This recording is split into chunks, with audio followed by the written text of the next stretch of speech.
So if you recognize the issues that are inherent in the doctrine of sola scriptura, the Scripture is the sole infallible rule of faith. We're not saying that there are not other rules of faith. We're not saying that you don't learn from early church fathers or learn from councils, whatever else it might be. The point is that the ultimate authority for the Christian church is that which is theopneustos. It is God-breathed, and everything else has to be examined in light of that. And when we examine Roman Catholicism in the light of Scripture, it fails that examination.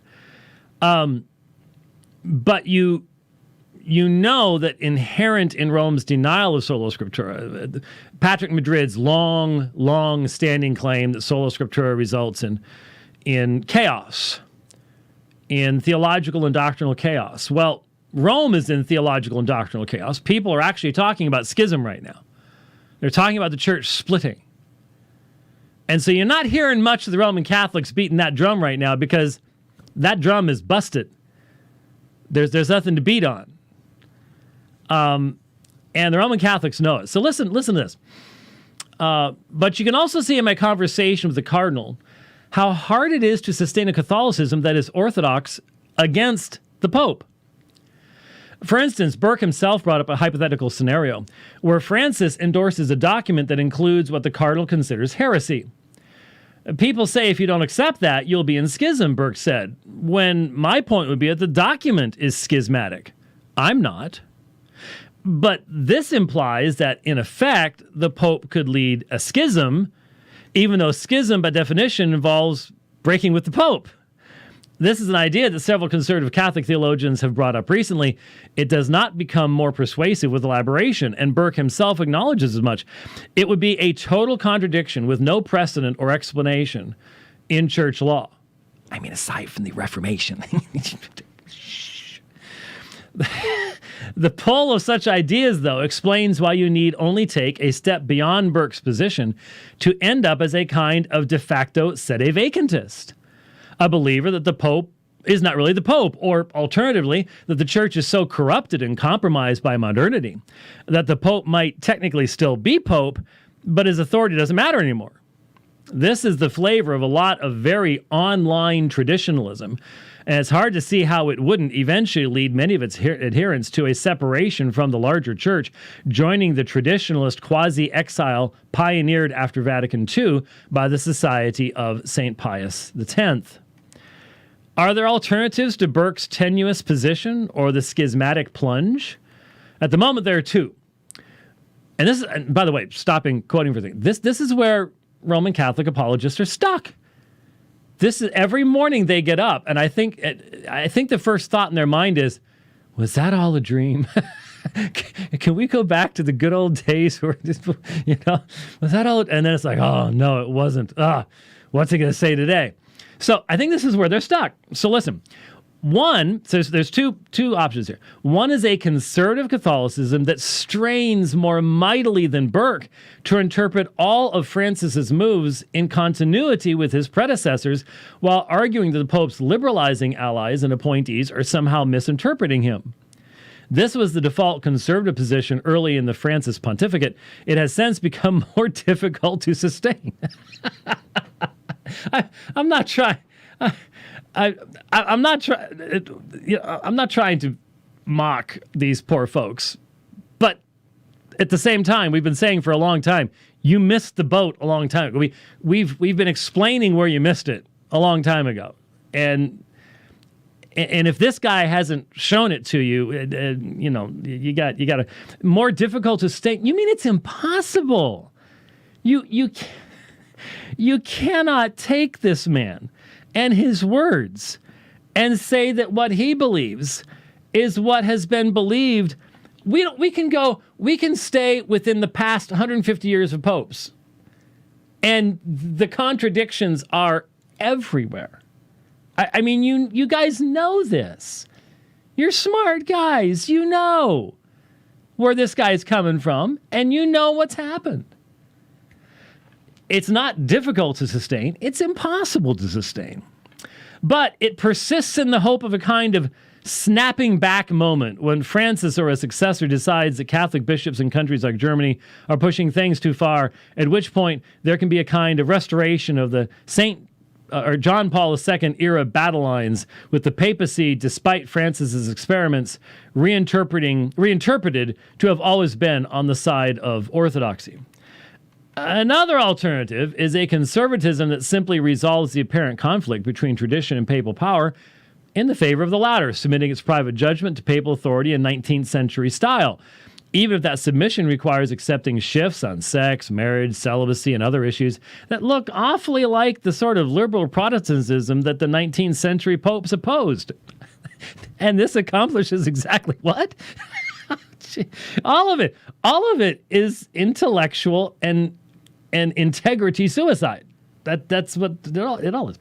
This would be a conservatism of structure more than doctrine, as suggested by the title of a website that champions its approach, Where Peter Is.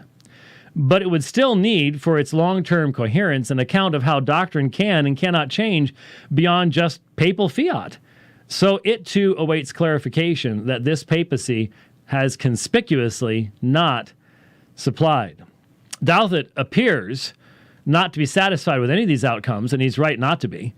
It is very, very difficult to square any kind of Catholic orthodoxy with being on the other side of this or any pope. On the other hand, Catholic orthodoxy, as I understand it, is not coterminous with whatever the pope says. And Francis has said some things that are pretty far out there. Say nothing of Pachamama, about which Father Dwight Longenecker has some troubling thoughts about the future. That's another subject we haven't gotten into. The plain fact is, a pope like Francis was not supposed to happen.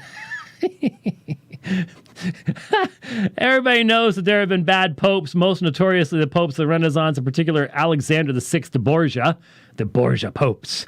But it has also been the case that however personally corrupt they might have been, they did not change Catholic doctrine. No one argues seriously that Francis is personally corrupt, but there is certainly reason to believe that he is either changing doctrine, either de facto or indirectly, by virtue of changing the disciplines of the church and allowing disfavored doctrines to wither on the vine. There's just absolutely no question about any of these things. And the reality is, and this article was called, "What About the Protestant Catholics?" We've been out here for a long time going, there's a solution to this. And it is to recognize that the Church of Christ listens to the voice of Christ found in the Scriptures. And the reality is that those who actually practice sola scriptura have a significantly greater amount of unity than Rome did under John Paul II, and certainly more than Rome does under Francis. So sola scriptura has been our battle cry. We have sought to defend it against the constant canards and misrepresentations. It would be nice. We certainly know of many Roman Catholics who have come out of Roman Catholicism, found the gospel, found the truth over the years in which we have been ministering in this area.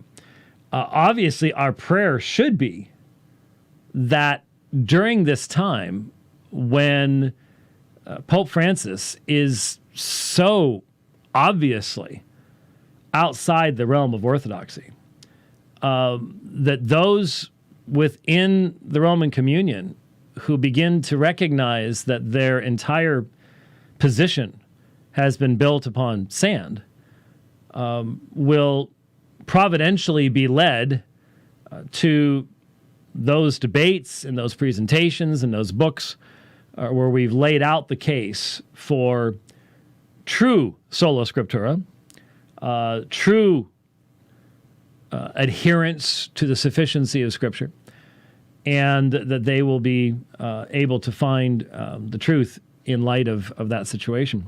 But it can't be easy. It just cannot be easy. And I think one of the reasons that we are not seeing an interest in having the debates that we did in the past is they're reeling right now. And when Francis is gone, there could be a greater crisis, because how his successor chooses, what direction he chooses to go. Because I've been hearing Francis has been packing the Cardinals with his type of people. And if that's the case, if the successor pushes even farther than Francis, I don't see how you could have anything but a schism. I really don't. I just don't see how anything else can happen.